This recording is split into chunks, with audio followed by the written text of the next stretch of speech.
So guess what I just did? I got back into Pokemon. And guess what else? I found a shitty video online. Yay!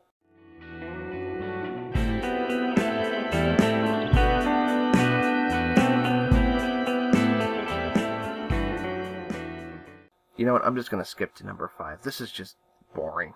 Some of you may not like me for this, but number 5, we got Typhlosion. I will say, of the top 5 here, Typhlosion does have the best overall stats, which makes sense.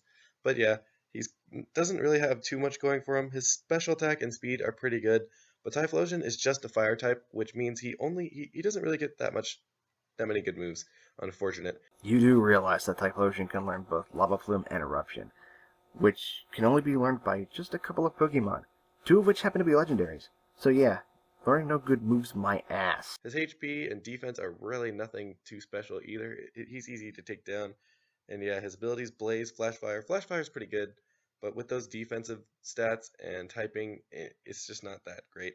He can be taken down by pretty much a lot of things.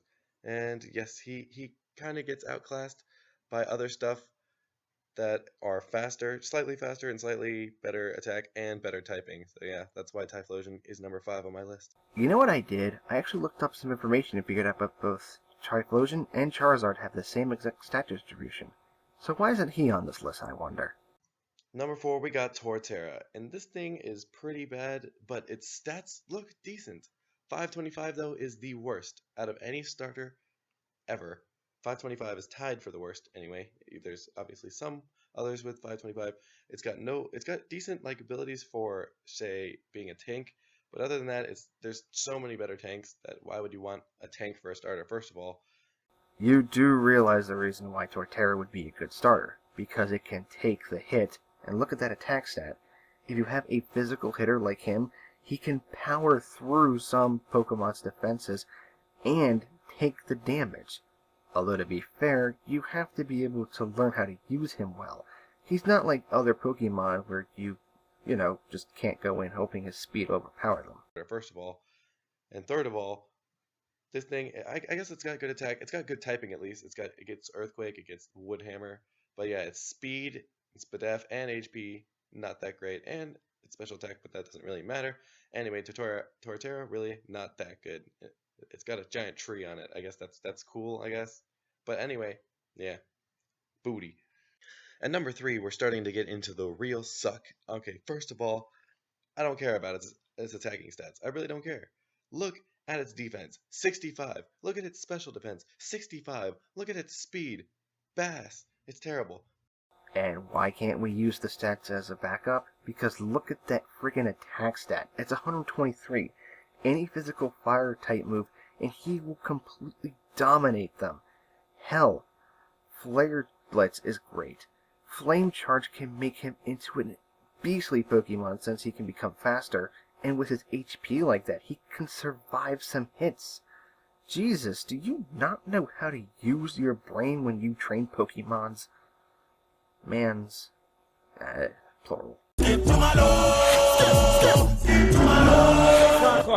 Okay, I get that it's a samurai, but other than that, why is it a fighting type? Does this thing look like it's a fighting type? It's on all 4s.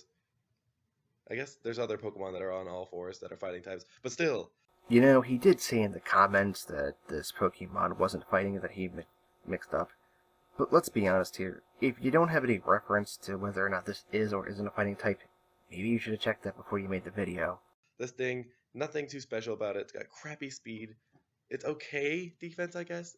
Decent HP. It's just all around boring. It has just average stats, and its abilities are pretty bad for what you want to do. It's got bad defenses, so why does it get shell armor? Doesn't make sense. And Torrent, it's too slow to really abuse that. So yeah, its abilities are bad.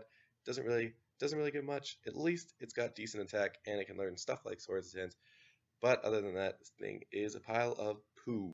Gee, I wonder why the Pokemon that looks like a samurai would have something to reference the fact it was based on a, historical figure like warrior thingy that is actually a really, really capable fighter. But then again, I only went to college for how long? 2 years? Obviously, I don't know the Spartans. Alright, you all knew who was number 1. You knew it. Meganium. Holy crap, this is easily the worst starter. Why was this even a starter? I don't even get it. First of all, it's got Overgrow and Leaf Growth. This is basically a wannabe Venusaur. A wannabe Venusaur. You're not Venusaur, Meganium. Just, just, just accept it. Meganium, just like Torterra, is a tank, meaning it can take the damage. And guess what else? It learns moves like Safeguard and Reflect. And that makes it instantly better than other Pokemon, because it not only can beef up your team's defenses, but give it something like Body Slam and it can paralyze your opponent and be a nuisance. Do you not understand? A wannabe Venusaur. You're not Venusaur, Meganium. Just, just, just accept it. You've got decent special defense. You've got decent defense. You've got decent HP. Oh, sure. You've got decent speed and decent attack and decent special attack. You're just decent. For starters, we want an amazing Pokemon, and Venusaur has that. You're not even Poison type. You're just Grass type. We don't want you, Meganium. Why? No one picked you. 0% of the population picked Meganium. That's probably why it's the worst. It's got no moves. No, I don't even know what moves it has. So I looked it up again, and guess what I figured out? Venusaur and Meganium, all you have to do is reverse Meganium's defense and special attack, and guess what happens? You get Venusaur. How is that amazing? You baffle me. Your logic is baffling to me. Is it because he's easier to use because he has that? Or is it easier to use because of the Mega Evolution? Because in that case, that's a whole can of worms to open up. 0% of the population picked Meganium. That's probably why it's the worst. It's got no moves. No, I don't even know what moves it has. Just no one used it ever. Meganium, come on. You're better than that. That about wraps it up for the top 5 worst starter Pokemon of all time. And yeah, go ahead and share your opinion with me if you think my list is a little messed up, or you just straight up hate me for putting Typhlosion on there in the first place. But seriously, what's a worst starter? Anyway, that's it, and leave a like, and yeah, thank you for watching. Woo! Yeah, that about wraps it up for me too. I'll see you guys next time, and hopefully it won't be another 17 months before I upload a video. At least that's what I guess how long it's been.